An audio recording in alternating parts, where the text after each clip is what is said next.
श्री कृष्णा चैत्र महीने के शुक्ल पक्ष की एकादशी का नाम कामदा एकादशी है।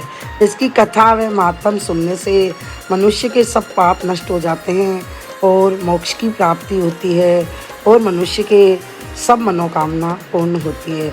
इसकी कथा इस प्रकार है। कामदा एकादशी की कथा व महात्म। धर्मराज युधिष्ठिर बोले, हे भगवान, आपको कोटि कोटि प्रणाम है। आपसे निवेदन करता हूँ कि आप कृपा करके चैत्र महीने के शुक्ल पक्ष की एकादशी का वर्णन कीजिए। श्री कृष्ण भगवान बोले कि हे राजन, आप एक पुरानी कथा सुनिए जिसको राजा दिलीप से वशिष्ठ जी ने कही थी।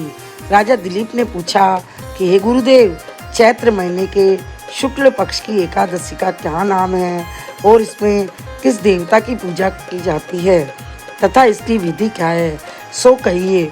महर्षि वशिष्ठ जी बोले, हे राजन, चैत्र महीने के शुक्ल पक्ष की एकादशी का नाम कामदा है।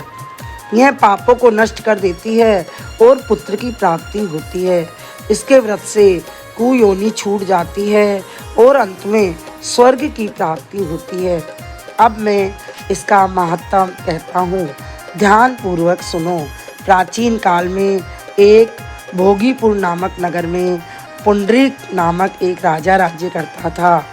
वहाँ अनेकों अप्सरा, गंधर्व, किन्नर आदि वास करते थे। उसी जगह ललिता और ललित नाम के दो स्त्री पुरुष अत्यंत वैभवशाली घर में निवास करते हुए विहार किया करते थे। एक समय राजा पुंडरीक गंधर्वों सहित एक सभा में क्रीड़ा कर रहे थे। उस जगह ललित गंधर्व भी उनके साथ गाना गा रहा था और उसकी प्रियतमा ललिता उस जगह नहीं थी। इससे वह उसको याद करने के कारण अशुद्ध गाना गाने लगा।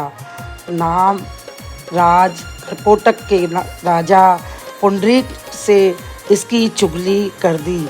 इस पर राजा पुंडरीक ने ललित को श्राप दे दिया कि अरे दुष्ट, तू मेरे सामने गाता हुआ भी अपनी स्त्री का नाम स्मरण कर रहा है।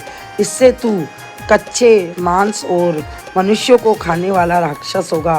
राजा पुंडरीक के शाप से वह ललित गंधर्व उसी समय एक विकराल राक्षस हो गया और उसका 8 योजन का शरीर हो गया। राक्षस हो जाने पर उसको महान दुख मिलने लगे और अपने कर्म का फल भोगने लगा।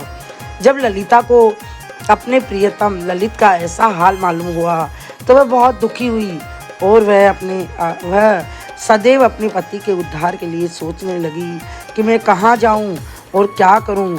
एक दिन वह घूमते घामते विंध्याचल पर्वत पर चली गई। उसने उस जगह श्रृंगी ऋषि का आश्रम देखा। वह शीघ्र ही उस आश्रम के पास गई और उस ऋषि के सन्मुख जाकर विनय करने लगी।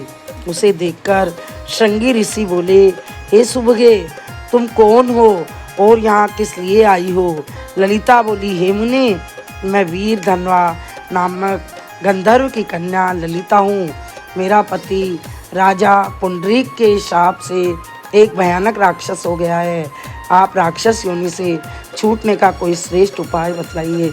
तब श्रृंगी ऋषि बोले, अरे गंधर्व कन्या ललिता, अब चैत्र महीने के शुक्ल पक्ष की एकादशी आने वाली है।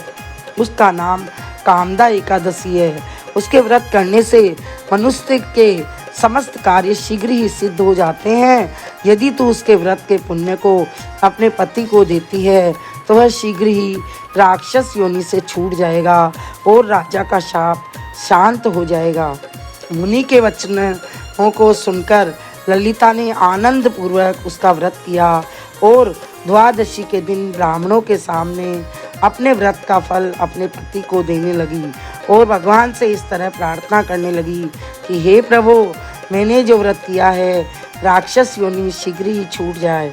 एकादशी का फल देते ही उसका पति राक्षस की योनि से छूट गया और अपने पुराने स्वरूप को प्राप्त हुआ। वह पहले की भांति ललिता के साथ विहार करने लगा।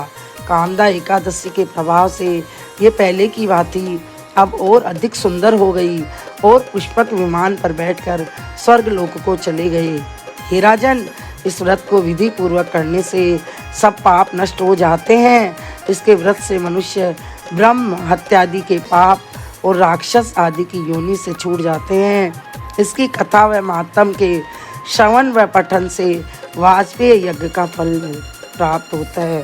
बोले विष्णु भगवान की जय, कामदा एकादशी की जय।